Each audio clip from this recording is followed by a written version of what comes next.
Tumeitwa wote tutengeneze vinyo ya Babeli tulionyeshwa huko Babeli.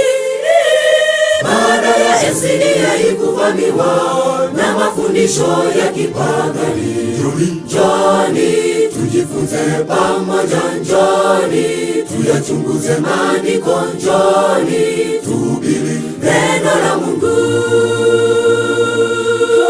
Njoni tujifunze pamoja, njoni tuyachunguze maandiko, njoni tuhubiri neno la Mungu. Mungu atafuta mashujaa watakaosema dhambi za Babeli wasimame, kama Yeremia alisimamia neno. Wachungaji wa leo ni vibaraka, wapakwa mafuta wa Shetani, wameacha ukweli, wafundisha mapokeo toka Roma. Mungu atafuta mashujaa watakaosema dhambi za Babeli wasimame, kama Yeremia alisimamia neno.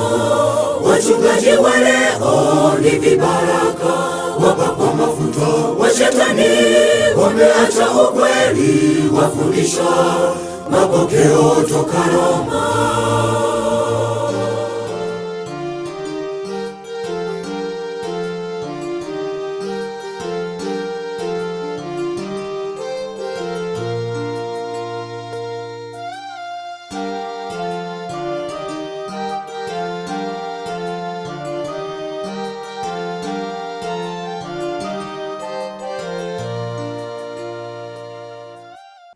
Wapendwa, habari ya jioni. Karibuni tena katika mwendelezo wa vipindi vyetu, na kabla ya kuanza kipindi cha leo jioni, naomba tupige magoti kwa ajili ya ombi. Mungu uliyeziumba mbingu na nchi, Mungu wa wote wenye mwili, tunakushukuru kwa pendo lako, kwa kutulinda na kutuongoza tangu asubuhi mpaka wakati huu. Tumepiga magoti mbele yako saa hii tukiomba ya kwamba Bwana utusamehe maovu yetu yote na kututakasa kwa damu ya mwanao iliyomwagika kwa ajili ya ondoleo la dhambi. Na tunakuomba Bwana ukatupatie Roho wako Mtakatifu akaweze kutuongoza katika kuyatenda mapenzi yako. Tunaomba na kushukuru katika jina lake Yesu. Amina.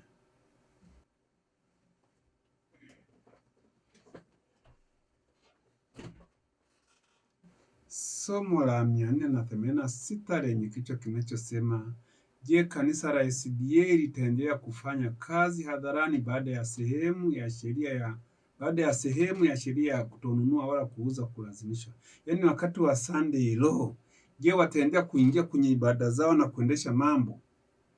Hili ni swali nimeliuliza, lakini nichawaambia kwamba kuanzia siku ya 250 Ellen G. White anasema kwamba naliwaona wachungaji wakienda katika mikutano mikubwa na midogo na kuhamasisha watu umuhimu wa kushika kitakatifu siku ya kwanza. Maana yake hawataki kugombana na mnyama. Hebu tuingie kwenye fungu la maandiko. Sasa, msidanganyike, wengi watajitenga na imani wakisikiliza roho zidanganyazo na mafundisho ya mashetani. Mbele yetu sasa tuna alfa ya hatari hii. Omega itakuwa yenye asili ya kutisha na kushitusha sana.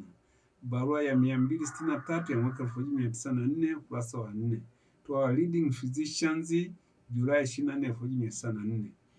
Manuscript Releases Volume 7 ukurasa 188 aya ya 2. Mpendwa msikilizaji au msomaji, kwa Waadventista wa Sabato wengi, udhihirisho wa wakati wa mwisho wa Ezekieli 9 hautokei hadi baada ya rehema kufungwa. The Great Controversy, ukurasa 656. Lakini ukiona kwenye ukurasa wa 653, udhihirisho huo wa Ezekieli 9 unatumika kwa Babeli. Waadventista wa Sabato wengi watafanya kosa kubwa katika tafsiri yao ya kurasa hizi, wakitafsiri maneno anzeni katika patakatifu pangu kana kwamba yanatumika tu kwa makanisa yaliyoanguka ambayo wanayaona kama Babeli.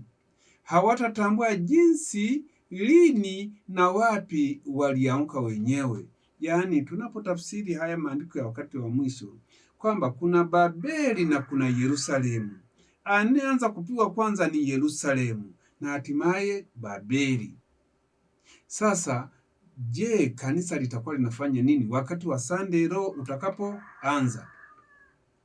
Nasema kuhusu wakati Ezekieli 9 inatumika kwa Waadventista wa Sabato, lazima tuzingatie kwamba Ellen White alitumia tena Mathayo 22 mstari wa kwanza hadi wa 10 katika Sermons and Talks volume 1 ukurasa wa 4 hadi wa 9. Alinukuu haswa mstari wa 7 na mstari huo ni tukio lile lile kama Ezekieli 9:6. Tukilinganisha mpangilio wa Mathayo 22:1 hadi 10, tunaona kwamba Mungu atafanya mfano wa watu wake wanaojitapa, yani just profession, ni matapo tu. Anasema wanaojitapa, yani Yerusalemu ya kiroho, na hiyo ni SDA, kabla ya kuchinjwa kwa Babeli. Yani anaanza kwanza na Yerusalemu alafu anamaliza na Babeli, kwa sababu atawafanya watu wake kuwa aibu kwa mataifa yote yanayowazunguka. Yaani maana yake ni kwamba Yesu aliulilia Yerusalemu, sio Babeli. Pamoja na kwamba angepatiliza Babeli, lakini angetakiwa kuanza na Yerusalemu, maana ndio uliokuwa umefanya maovu zaidi. Angalia sura hii fupi, na pia kumbuka kwamba mstari wa 9 unaweka muktadha wake wa wakati wa mwisho, kwa sababu ni jambo baya zaidi ambalo Mungu atalifanya wakati wa mwisho kulingana na Mathayo sura ya 24 mstari wa 21. Hata hivyo, kumbuka kwamba hukumu itakuja juu ya kanisa la SDA kabla ya mlipuko mkuu mwishoni kabisa. Tuanze na kuangalia Ezekieli sura ya 5.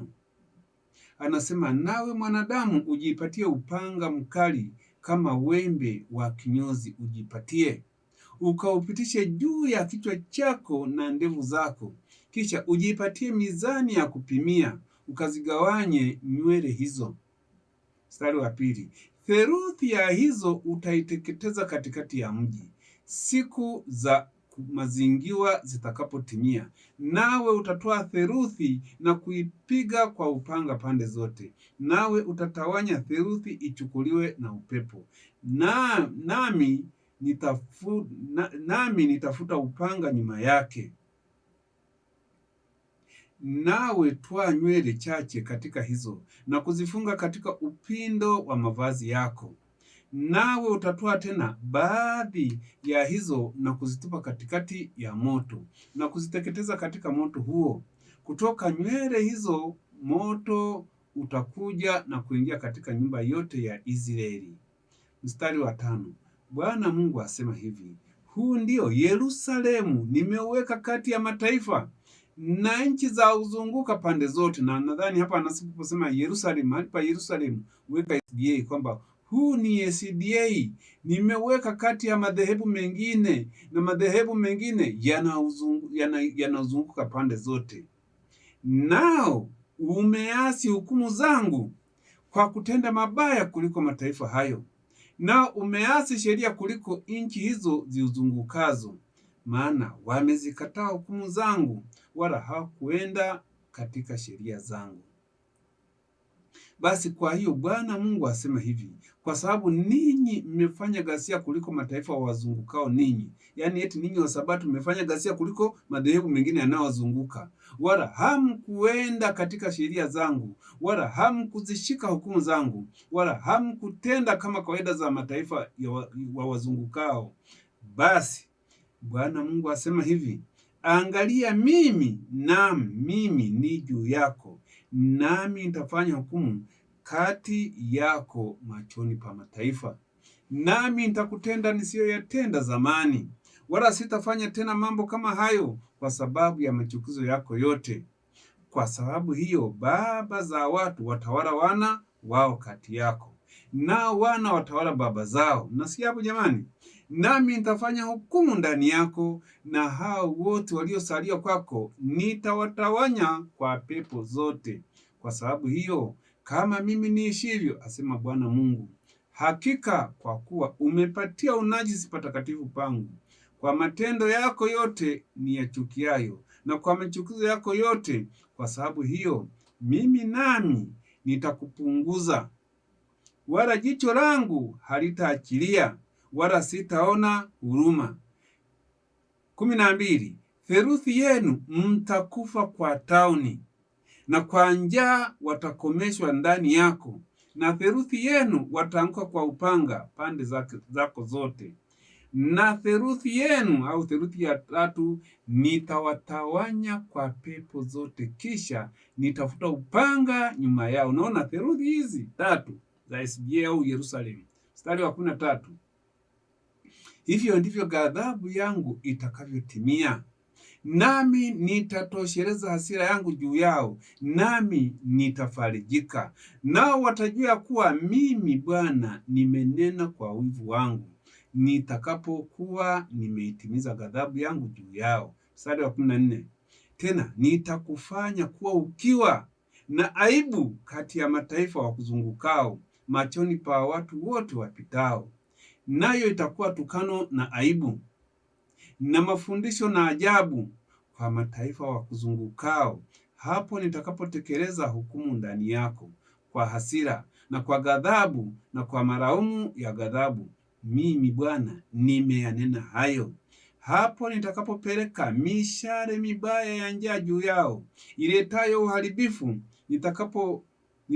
nitakayoipeleka ili kuwaharibu ninyi, nami nitaiongeza njaa juu yenu, na tegemeo lenu la mkate nitalivunja.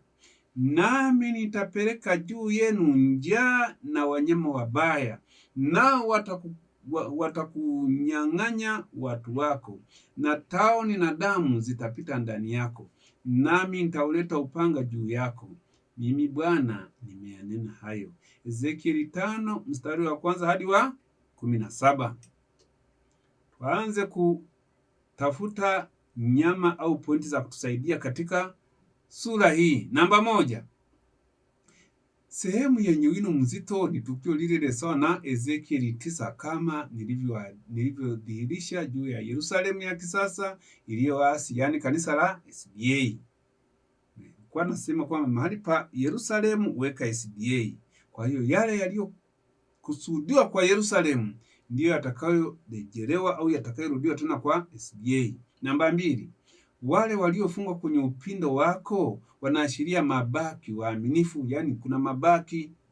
Namba 3. Kisha wale waliobaki wanachomwa moto kama ilivyotokea katika Ezekieli 22 mstari wa 17 hadi wa 31, kwamba hukumu yani wanakusanywa katikati ya mji na wote wanaanza kuchomwa, sawa na ilivyotokea katika uharibifu halisi wa mwisho wa Ezekieli 9 wa Yerusalemu mnamo mwaka 70 BK. Angalia pia sura ya 1 ya The Great Controversy. Namba 4. Kuna kauli ambapo Ellen White anarejelea kuanguka kwa SDA katika uharibifu mkuu, lakini ikiwa yote yatatafsiriwa ili kisiwepo cha kukanganya, hii ingerejelea SDA ambao wanaacha ukweli kabisa na kurudi kikamilifu Babeli, ambapo wataangamizwa katika uharibifu mkuu wa Babeli kulingana na The Great Controversy kurasa 653 hadi 656. Namba 5. Sitapinga hali hii, lakini ushahidi hapo juu lazima uzingatiwe kama sehemu ya uzito wa ushahidi. Kisha tusubiri tuone. Yaani kumbuka, Babeli na Yerusalemu ni vitu viwili tofauti. Wote wamefanya dhambi, lakini Yerusalemu au SDA wamefanya dhambi zaidi, na ndio maana wanafanya kwa nini wanachapwa zaidi. Sema jambo nilokusudia kusema ni kwamba kanisa litaendelea kufuata sheria ya Jumapili ya kitaifa. Watafanya hivi sasa kwa ajili ya kupenda mali au pesa. Viongozi wanaamini kama Testimonies for the Church Volume 5 ukurasa wa 211 inavyosema. Wanasemaje? Nyakati zimebadilika. Maneno haya yanawatia nguvu katika kutoamini kwao, na wao husema Bwana hatatenda jema wala hatatenda baya. Ni mwenye rehema sana kuwapatiliza watu wake kwa hukumu.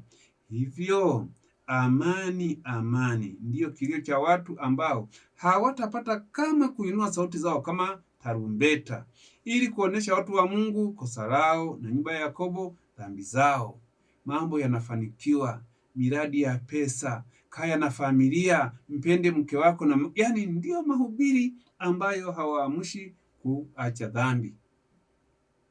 Baadhi wamesema hapo awali kwamba kanisa halingeweza kuendelea hata hivyo baada ya muda wa kutonunua wala kuuza, lakini litafanya hivyo. Linafanyaje hivyo? Watajifananisha na Wababeli.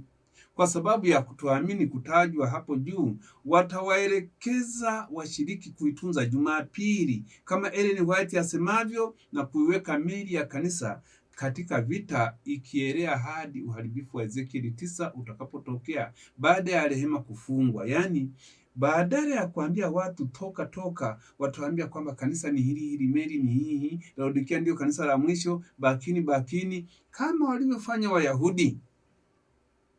Meli yenye kasoro. Tunaweza kujua kwamba ikiwa meli ina mafundisho ya uongo, haitastahimili misukosuko ya bahari ya vurumai na machafuko. Na mjumbe wa Mungu anasema, umekuwa na ujasiri mkuu sana katika uwezo wa watu hawa. Meli inaweza kuwa imara katika karibu kila jambo, lakini ikiwa kuna kasoro moja, yaani kama kuna kipande cha ubao kilicholiwa na mchwa, maisha ya wote waliomo ndani ya meli yako hatarini. Mnasikia jamani? Yaani kama kuna fundisho la uongo, yaani ubao mmoja umeuza au umeliwa na mchwa, anasema maisha ya wote waliomo ndani ya meli yako hatarini. Ellen G. White, Testimonies for the Church, Volume 4, ukurasa 422. Meli bora au meli ya adili inayoyumba baharini bila mwelekeo au dira.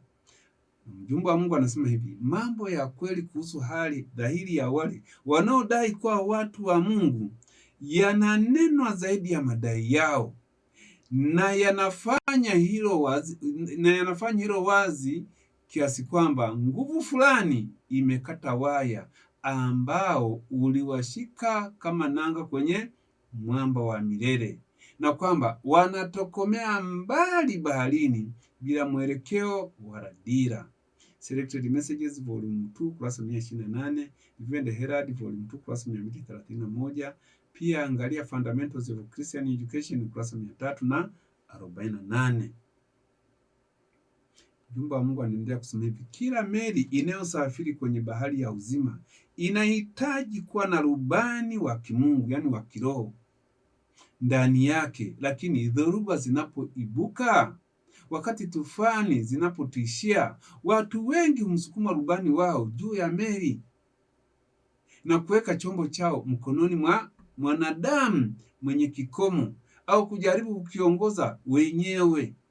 Kisha maafa na kubomoka kwa ujumla hufuata, na nahodha analaumiwa kwa kukirusha kwenye maji hatari kama hayo. Ellen G. White, Fundamentals of Christian Education, ukurasa 348.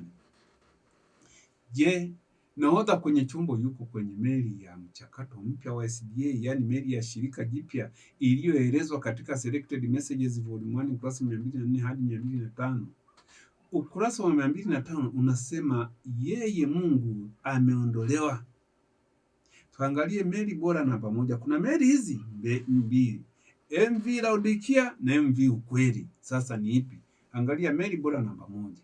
Anasema hivi majuzi nilisoma juu ya meli bora iliyokuwa ikikata mawimbi kuvuka bahari. Wakati usiku wa manane, kwa kishindo kikali ikagonga mwamba.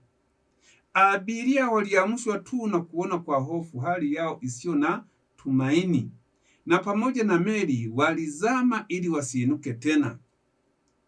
Mtu kwenye usukani wa meli dhidi ya Kristo alikuwa amekosea alama za mwanga, na mamia ya roho zilikuwa katika onyo la muda, zimezinduliwa zikiwa zimepotea katika umilele. Selected Messages Volume 2 kurasa 128. Unaona, hiyo ni meli bora namba moja au MV Laodikia. Meli bora namba 2 au meli ya dini namba 2. Hii ndio wachungaji wa SDA hawatatoka wakwambie juu ya hii meli. Anasema hivi, hakuna haja ya kuwa na shaka, kuwa na hofu kwamba kazi haitafanikiwa. Mungu yuko kwenye kichwa cha kazi na ataweka kila kitu katika utaratibu. Ikiwa mambo yanahitaji kurekebishwa kichwani mwa kazi, Mungu atashughulikia hilo na kufanya kazi kurekebisha kila kosa. Hebu tuwe na imani kwamba Mungu ataibeba meli bora inayowabeba watu wa Mungu mpaka bandarini kwa usalama. Selected Messages Volume 2 kurasa 390. Tuko na hofu, hatuna hera, hatuna hiki hivi na hivi, yaani tunapigwa huku na huku. Asema lakini hii ndio meli bora ambayo itasafiri mpaka kwenye nini? Kwenye bandari ya mbinguni. Kwa nini? Inahubiri ukweli. MV ukweli ni tofauti na MV Laodikia. Laodikia ni matapu ya dini, lakini matendo kapa. Kwa kuzingatia kauli zote zinazohusu meli, ni lazima tuzifasiri zote ili kisiwepo cha kukanganya. Njia bora ya kufikia lengo hili ni kutafuta maneno yanayostahili. Katika kauli hapo juu, maneno yanayostahili ni meli bora na watu wa Mungu. Watu wa Mungu ni akina nani? Wale wanaoshika amri zake na kutii ujumbe wa Laodikia. Tatizo ni kwamba Wasabato wengi hawajui jinsi Mungu anavyoweka kila kitu katika utaratibu. Anawatenganisha washiriki wa meli kwa ushuhuda yakinifu, straight testimonies, wa malaika watatu, watu waaminifu kama Ellen White anavyomfafanua malaika watatu. Mara moja kabla ya kauli ya Selected Messages hapo juu Volume 2 kurasa 390, kuna onyo.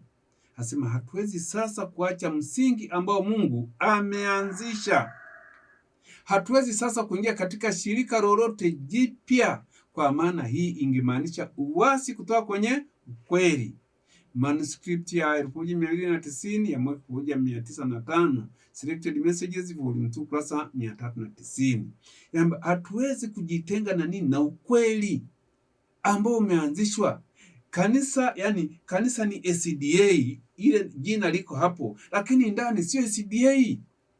Yani walianzisha uasi ndani, yani ni apostasy proclaimed in silence. Yani wamehubiri, wametangaza uasi kimya kimya, wakaleta mafundisho ya Babeli wakaweka hapo. Hasa hiyo ndio anasema pamoja na kwamba jina ni SDA, lakini hili shirika la SDA hatukutakiwa kujiunga nalo, maana limebug step, limefanya madudu. Anasema kunda mchakato mpya wa omega ya uasi, yaani shirika jipya ambalo lilimuondoa Mungu, ni kuacha msingi ambao Mungu aliuanzisha. Mnapoleta mafundisho ya Babeli, yani tumeacha msingi, japokuwa kanisa ni lile tunasali siku ile, ni wasi tu kama walivyokuwa Waisraeli. Kubadilisha viongozi pasipo kujua. Unajua kubadilisha viongozi pasipo kujua maana yake mnamweka pale shetani wala hamjui. Mnapoacha mafundisho ya kweli, maana yake ni shetani ndiye ameteki control, ndiye anaongoza. Nasema kubadilisha viongozi pasipo kujua inadhihirishwa kwa upande wa watu katika nyadhifa za kuwajibika, kutokuwa na hiari ya kukiri mahali ambapo wamekuwa katika makosa, sio kwao tu wenyewe, lakini pia kwa makanisa. Mtaachwa kufanya makosa ya tabia hiyo hiyo, mtaendelea kukosa hekima, nanyi mtaita dhambi haki na haki dhambi. Mnala wa madanganyifu ambayo yatashamiri katika siku za mwisho yatawazingira, na mtabadilisha viongozi na wala hamtajua kwamba mmefanya hivyo. Review and Herald Volume 2 kurasa 448 hadi 49 ya Desemba 16, 1890. Kubadilisha viongozi. Watu katika nyadhifa za kuwajibika wako katika hatari ya kubadilisha viongozi. Hili ninajua kwa sababu limefunuliwa kwangu waziwazi. Special Testimonies Series B namba 2 ukurasa wa 48. Kubadilisha viongozi. Watu ambao walitakiwa kuwa wamesimama katika nuru angavu, wakifanya huduma ya kishujaa kama wachungaji wa Injili na wamisionari wa tiba, wamekuwa wanakubali nadharia potofu na za hadaa ambazo zilianza na baba wa uongo na bado hawatambui kwamba wamebadilika. Mnasikia? Na bado hawatambui kwamba wamebadilika. Mimi ni msabato, kumbe hata usabato wa shilingi 2 haujui. Special Testimonies Series B namba 7 ukurasa wa 13 hadi wa 16 ya Novemba 20, 1905. Kubadilisha viongozi. Asema adui ataweka kila kitu katika utendaji kazi ili kung'oa imani ya waumini katika nguzo za imani yetu kwa ujumbe wa malaika, kwa ujumbe wa wakati uliopita ambao umetuweka sisi katika jukwaa lililoinuliwa la ukweli wa milele na ambao umetuimarisha na kutoa tabia ya kazi. Bwana Mungu wa Israeli amewaongoza watu wake akifunua kwao ukweli wenye chimbuko la mbinguni. Ukweli wa wakati huu ni wa thamani, lakini wale ambao mioyo yao haijavunjika kwa kuanguka kwenye mwamba Kristo Yesu hawataona na kufahamu kile ambacho ni ukweli. Watakubali kile ambacho kinafurahisha mawazo yao, kama Utatu Mtakatifu, na wataanza kujenga msingi mwingine kuliko ule uliojengwa. Watasifia ubatili wao wenyewe na heshima, wakidhani kwamba wanaweza kuondoa nguzo za imani yetu na kuweka mahali pake nguzo walizozibuni. Notebook Leaflets ukurasa wa 61 hadi wa 62. Kubadilisha viongozi. Adui ataweka kila kitu katika utendaji kazi ili kung'oa imani ya waumini katika nguzo za imani yetu katika ujumbe wa wakati uliopita ambao umetuweka sisi katika jukwaa lililoinuliwa la ukweli wa milele na ambao umetuimarisha na kutoa tabia ya kazi. Wale ambao wameshikilia ukweli kwa nadharia, kwa vidole vyao kama ilivyokuwa, ambao hawajaleta kanuni katika patakatifu pa ndani mioyoni, lakini wametunza kweli muhimu kwa nje, hawataona kitu kitakatifu katika historia ya nyuma ya watu hawa ambao wamefanya jinsi walivyo. Watakubali kile ambacho kinafurahisha mawazo yao na wataanza kujenga msingi mwingine kuliko ule uliojengwa. Watasifia ubatili wao wenyewe na heshima, wakidhani kwamba wanaweza kuondoa nguzo za imani yetu na kuweka mahali pake nguzo walizozibuni. Hii itaendelea mpaka mwisho. Kwa hiyo usidhani kwamba kanisa la SDA itakuja kufanya matengenezo. Hamna. Manuscript ya 28 ya mwaka 1890, Selected Messages Volume 2 kurasa 388 hadi 89.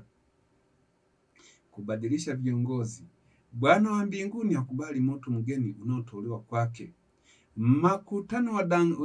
Makutano watadanganywa sana kwa kukataa kwao ukweli, kiasi kwamba watakubali injili bandia na mwanadamu atatukuzwa kama Mungu.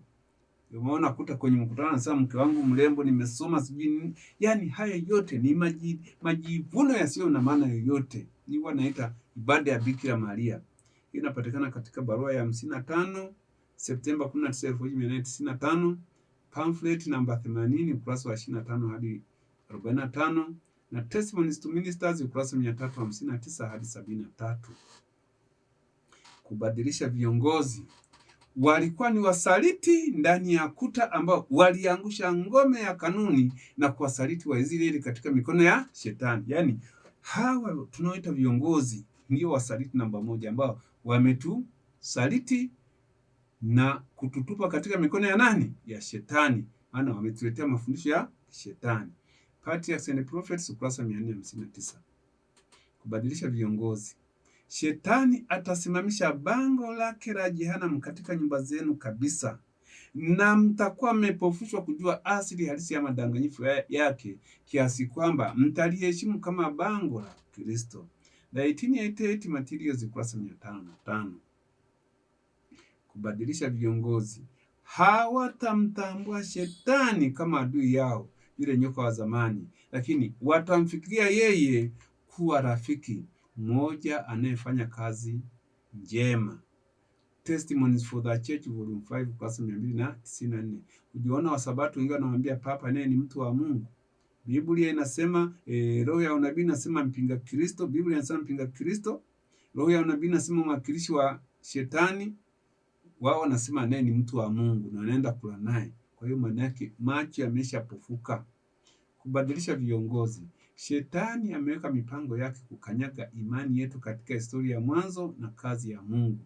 Niko katika huzuni kuu wakati ninapoandika hili. Shetani anafanya kazi pamoja na watu katika nyadhifa za juu kuondolea mbali msingi wa imani yetu. Je, turuhusu hili kutokea ndugu? Turuhusu? Mimi nimejitenga, ninasema siwezi kuruhusu. Review and Herald, Novemba 19, 1903. Kubadilisha viongozi. Kubadilisha viongozi huku hakuna kukiri makosa na kubadilika. Kama wakati Bwana anapofunua makosa yenu hamtubu au kukiri, maongozi yake yatawaleta kwenye uwanja tena na tena. Mtaacha kufanya makosa ya tabia hiyo hiyo. Mtaendelea kukosa hekima, nanyi mtaita dhambi haki na haki dhambi. Mnara wa madanganyifu ambayo yatashamiri katika siku za mwisho yatawazingira, na mtabadilisha viongozi na wala hamtajua kwamba mmefanya hivyo. Review and Herald, Volume 2, kurasa 449. Kubadilisha viongozi. Shetani amekuja ndani na majaribu yake ya hadaa, na amewaongoza wale wanaodai kuwa wafuasi wa Kristo mbali kutoka kwa amiri au kiongozi wao Kristo, akiwaweka katika daraja moja pamoja na wanawali wapumbavu. Testimonies to Ministers, ukurasa 130. Kubadilisha viongozi. Wakikataa kufuata katika njia ya utii, walihamishia utii wao kwa Shetani. Adui alishangilia kwa mafanikio yake katika kufuta sura ya Mungu kutoka katika fikra za watu ambao Mungu kwanza alikuwa amewachagua kama wawakilishi wake. Kupitia ndoa pamoja na waabudu sanamu, yaani mchakato wa kiekumene na mahusiano ya daima pamoja nao, kulingana na Isaya 8:9 hadi 20, Shetani alikamilisha kile ambacho alikuwa kwa muda mrefu anakifanyia kazi, yaani uasi wa taifa. Fundamentals of Christian Education, ukurasa 449. Kubadilisha viongozi.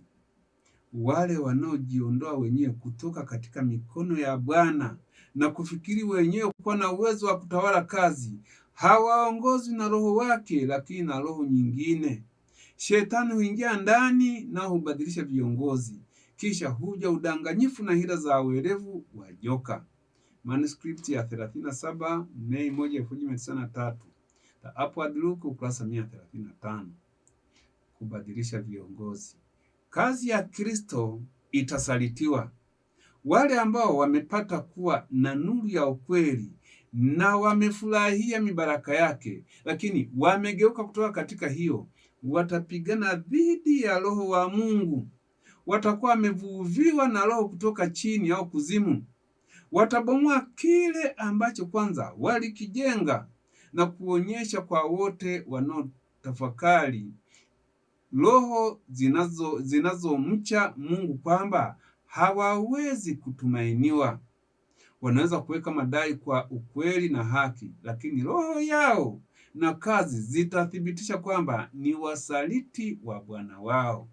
Sifa za Shetani wanaziita utendakazi wa Roho Mtakatifu. Review and Herald, Mei 24, 1998, ukurasa wa 571. Ya mwisho, kubadilisha viongozi. Anasema makuhani wabunifu waliongeza ufisadi au uchafu kwenye orodha ya maovu yao ya giza, na bado walinajisi kwa uwepo wao katika maskani ya Bwana, na wakiwa wamesheneza dhambi walithubutu kuja mbele za Mungu mtakatifu. Kadiri ambavyo watu wa Israeli walishuhudia njia potofu ya makuhani, walifikiria kwamba ni vema kwa ajili ya familia zao kutokuja kwenye sehemu iliyoteuliwa ya ibada. Wengi waliondoka kutoka Shilo, amani yao ikiwa imeondolewa na kuvurugwa. Hasira yao imeamshwa mpaka mwishoni walipoamua wenyewe kutoa kafara zao, wakihitimisha kwamba hiyo ingeweza kukubalika kikamilifu tu kwa Mungu kuliko kuhalalishwa kwa namna yoyote machukizo yaliyokuwa yakifanywa katika hema takatifu. The Science of the Times, volume 1, ukurasa 264, safu ya 3 ya Desemba 1, 1881. Nasikia hapo jamani? Kubadilisha viongozi wala hawajui. Uungu kama fundisho lilo nguzo. Nyayo za wasifu wa Mungu na Kristo. Anasema hivi, wale wanaotafuta kuondoa nyayo za zamani hawashikilii kwa bidii, hawakumbuki jinsi walivyopokea na kusikia. Wale wanaojaribu kuleta ndani nadharia ambazo zingeondoa nguzo za imani yetu kuhusiana na hema takatifu, yani sanctuary doctrine, na kuhusiana na sura ya Mungu au Kristo, yani uungu, wanafanya kazi kama watu vipofu. Wanatafuta kuleta ndani mashaka na kuwaweka watu wa Mungu katika kuelea ovyo bila nanga. Manuscript Releases, volume 760, ukurasa wa 9, aya ya 5. Ellen White anafafanua Roho Mtakatifu kama uzima na nafsi ya Kristo. Huo sio ufafanuzi wa Roho Mtakatifu kulingana na fundisho la Utatu Mtakatifu lililowasilishwa na kanisa miaka 15 baada ya Ellen White kufa. Kwa hivyo, kitu cha pekee cha wasifu wa Mungu au wa Kristo kimebadilishwa. Ellen White alifundisha kwamba uzima wa Kristo kabla ya kuzaliwa katika sura nyingine uliwekwa kando wakati wa kuzaliwa kwake katika sura nyingine na kukabidhi kwa Baba kama zawadi tuliopewa kwa kusudi la kuishwa na kushinda dhambi. Ukatoliki na Ukristo uliozoeleka, yani Catholicism and mainline Christianity, haufundishi kwamba kafara kama hiyo ilitokea. Wanaamini Roho Mtakatifu amekuwa nafsi tofauti siku zote, kwamba na imekuwepo kama nafsi ya tatu tangu milele. Mungu anasema hivi, ninawasihi kila mtu kuwa wazi na imara kuhusu ukweli fulani ambao tumesikia na kupokea na kutetea. Kauli za neno la Mungu ziko wazi. Simamisha miguu yako imara kwenye jukwaa la ukweli wa milele.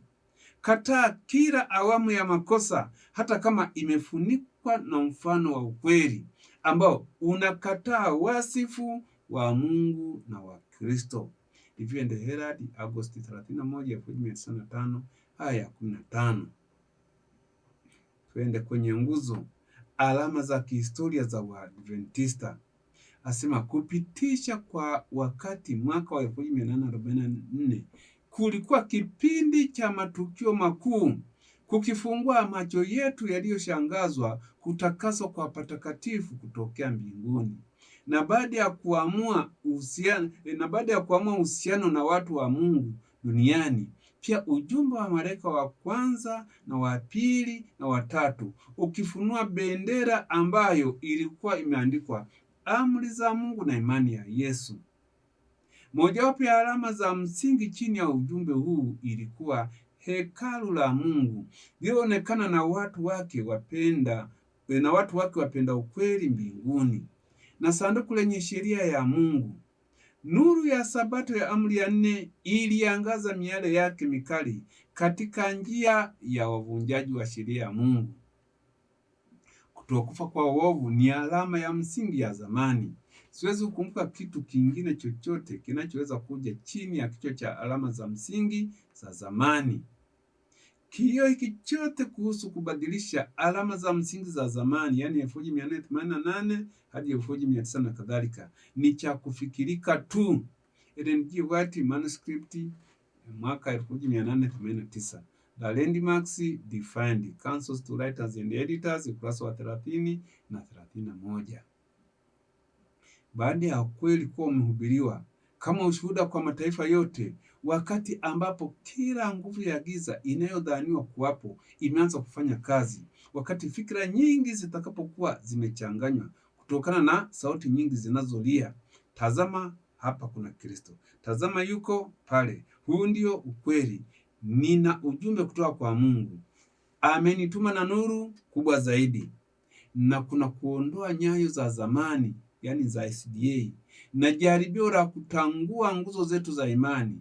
Basi juhudi iliyokusudiwa zaidi inafanywa kuinua Sabato ya uongo au Jumapili, na kuweka aibu juu ya Mungu mwenyewe kwa kuiweka mahali pa siku yake aliyoibariki na kuitakasa. Ellen G. White, Let the Trumpet Give a Certain Sound, imehitimishwa.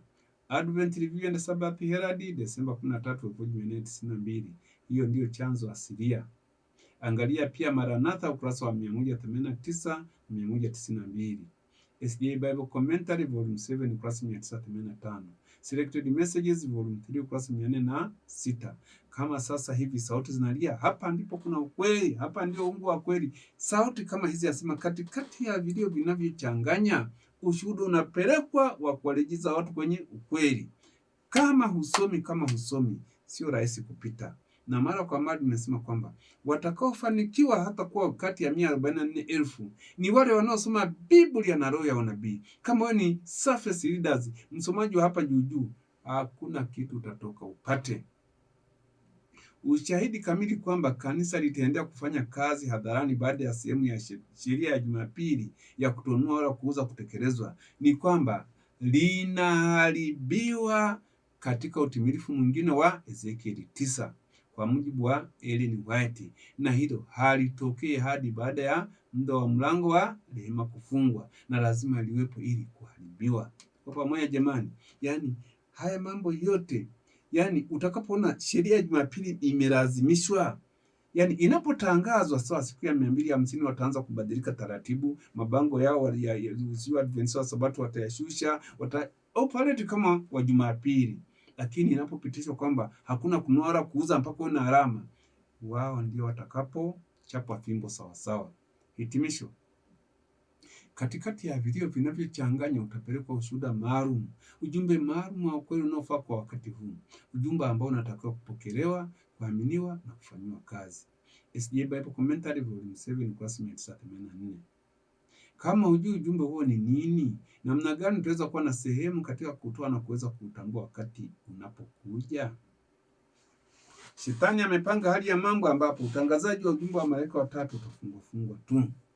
Tunatakiwa kuwa na tahadhari na mipango yake na taratibu. Hakutakiwi kuwepo na kuondoa ukweli wala kufunika ujumbe kwa wakati huu. Ujumbe wa malaika watatu lazima utiwe nguvu na kuthibitishwa. Sura ya 18 ya Ufunuo inafunua umuhimu wa kuleta ukweli bila kuwa katika viwango vilivyopimwa, lakini kwa ujasiri na nguvu. Kumekuwepo na papasa katika kuhubiri ujumbe wa malaika watatu. Ujumbe haujatolewa kwa wazi na kwa pekee kama ulivyotakiwa kuwa umetolewa. Evangelism ukurasa wa 230. Kazi yetu sasa ni kuamsha watu. Shetani pamoja na malaika zake wote ameshuka chini na nguvu kuu kufanya kazi kwa kila udanganyifu unaowezekana kupingana na kazi ya Mungu. Bwana ana ujumbe kwa ajili ya watu wake. Ujumbe huu utapelekwa watu wakubali au kukataa. Kama ilivyo kwa siku za Kristo, kutakuwepo njema za hali ya juu za mamlaka za giza, lakini ujumbe hautakiwi kufunikwa kwa maneno laini au hotuba za staha ziliazo amani amani, wakati hakuna amani kwa wale wanaogeuka mbali kutoka kwa Mungu. Signs of the Times Volume 3 ukurasa 441 ya Desemba 23, 1897. Kusimama katika kutetea ukweli na haki wakati wengi wanatuacha. Kupigana vita vya Bwana wakati mashujaa ni wachache. Huu ndio utakuwa mtihani wetu. Testimonies for the Church Volume 5 ukurasa 136. Hata sasa mashujaa ni wachache. Karibu hapa kuna vitabu. Pambano kuu kati ya mema na mabaya 1012, kitabu cha Uinjilisti. Badiliko la kupokea utatu kwa Adventista shilingi 5,000. Na iwe nuru, historia ya Biblia ya kutengana shilingi 6,000. Juu ya mwamba huu kufunguka kwa asili ya kanisa la Mungu 6,000. Machukizo ya Omega na historia ya kanisa 20,000. Shirika la kanisa la Mungu, nyumba iliyojengwa mwambani shilingi 6,000. Omega ya uasi wa kuogofya kwa Adventista shilingi 16,000. Tasoma ya Omega ni nini na imetunyaje kwa Wasabato. Haya, neno alifanyika mwili, uungu, Roho Mtakatifu na gharama kubwa ya wokovu wetu shilingi 8,000. Na sambamba na hiki kuna vitabu pacha, mbingu zilishuka chini sehemu ya kwanza na mbingu zilishuka chini sehemu ya pili, ambavyo vinaelezea cha kwanza kafara, cha pili uungu. Kurasa 700, 1021. Kwa wale wanaotaka kusaka tiketi ya kuwa kati ya 144,000 kweli hizi za mbele juu ya uungu, kafara, agano la milele, ufufuo maalum, watakatifu 144,000 ni vya muhimu uvifahamu. Usiende na nadharia za watu wa kwenye mtandao, maana wengine ni wanatafuta tu hela na kujulikana, ndio maana wanaenda kufundisha vitu kama ambavyo hata hawavijui. Kwa mfano, ukiangalia ile nini ministry ya kule South Africa ambayo ni so popular na zile za Marekani zinafundisha, lakini hawajaeleza vizuri juu ya uungu, wala hawajaeleza vizuri juu ya nini ya kafara, wala hawajaeleza vizuri kuhusu ufufuo maalum. Vitabu vinaelezea historia ya kanisa la Waadventista na imani waliokuwa nayo, na huku Nabii Ellen G. White akiwa kati yao zaidi ya miaka 50, na jinsi ambavyo baada ya kufa kwake kanisa aliloliacha limebadilika na kuwa Wakatoliki wanaoendesha misa takatifu siku ya Jumamosi, kwani viongozi waliamua tangu mwanzo kula meza moja na Shetani. Ukweli wote wa uasi umeelezwa na rejea au shahidi, na utajisomea mwenyewe baada ya kungoja kusimuliwa hadithi. Soma vitabu hivi ili ukate shauri. Pia angalia tovuti yetu, yani www.reformedemnants.org, ili upakue ushahidi wa kutosha kuhusu kanisa la SDA lilivyokengeuka na jinsi ya kupokea mvua za masika na kutoa kilio kikuu cha malaika wa Ufunuo 18. Kwa hitaji la vitabu, vijitabu, vipeperushi na ubatizo, nipigie simu saa yoyote na nitakuletea katika namba zinazopita kwenye skrini. Wito. Naliona kwamba kazi ya haraka ambayo Mungu alikuwa anafanya duniani hivi karibuni ingefupishwa katika haki, na kwamba wajumbe wa haraka lazima waharakishe. Je, wote ni wajumbe? Hasha, hasha. Wajumbe wa Mungu wana ujumbe. Present Truth, Aprili 1, 1850. Aya 7. Ikiwa umeguswa na ujumbe huu, tuma sadaka yako au zaka yako kwa CRDB benki. Jina la akaunti ni SDRR. Namba za akaunti shilingi na fedha ni hizo zinazopita kwenye skrini. Mitandao ya Kipesa, M-Pesa, Airtel Money na Tigo Pesa ndio hiyo inapita kwenye skrini. Karibuni tena kesho. Kwa majaliwa tuendelee na somo jingine. Naomba tupige magoti kwa ajili ya ombi.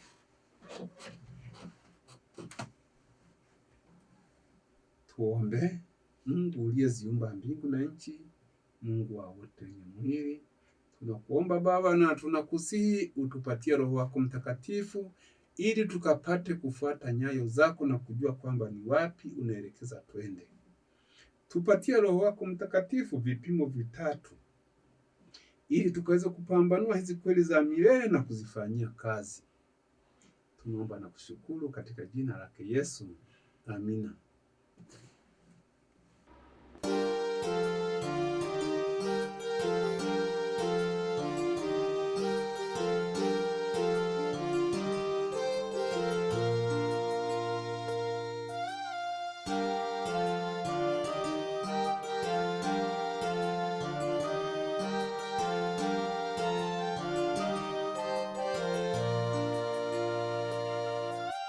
Tumeitwa wote tutengeneze vinyo ya Babeli tuliyonyeshwa huko Babeli.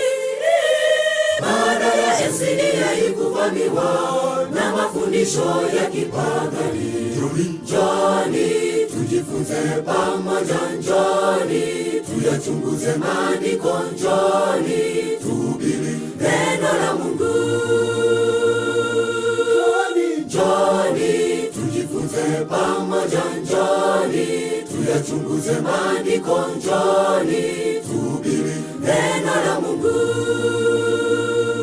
Mungu watafuta mashujaa watakaosema dhambi za Babeli wasimame, kama Yeremia alisimamia neno. Wachungaji wa leo ni vibaraka, wapakwa mafuta wa Shetani wame ukweli, wafundisha mapokeo toka Roma. Mungu atafuta mashujaa hodari watakaosema dhambi za Babeli wasimame, kama Yeremia alisimamia neno. Wachungaji wa leo ni vibaraka wapakwa mafuta wa Shetani, wameacha ukweli, wafundisha mapokeo toka Roma.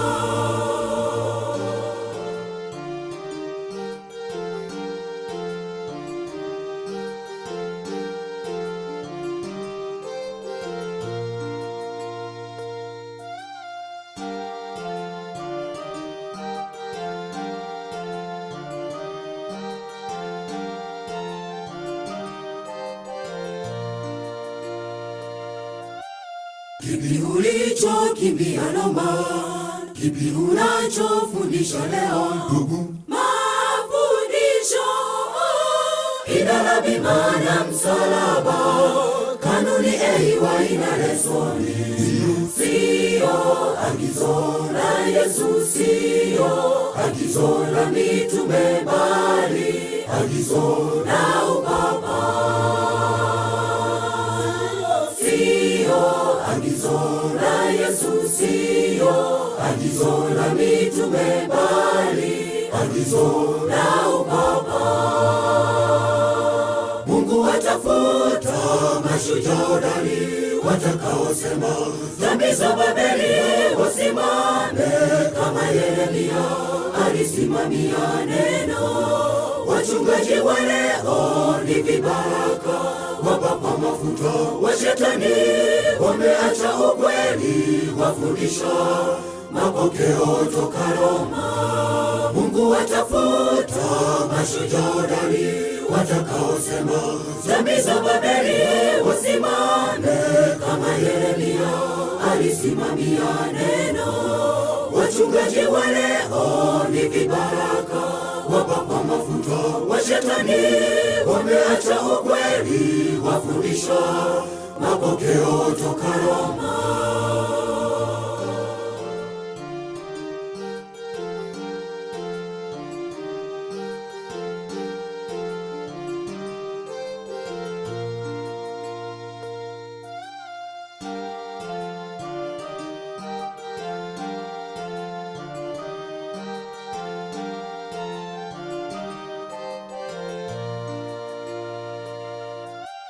Nini maana ya matengenezo?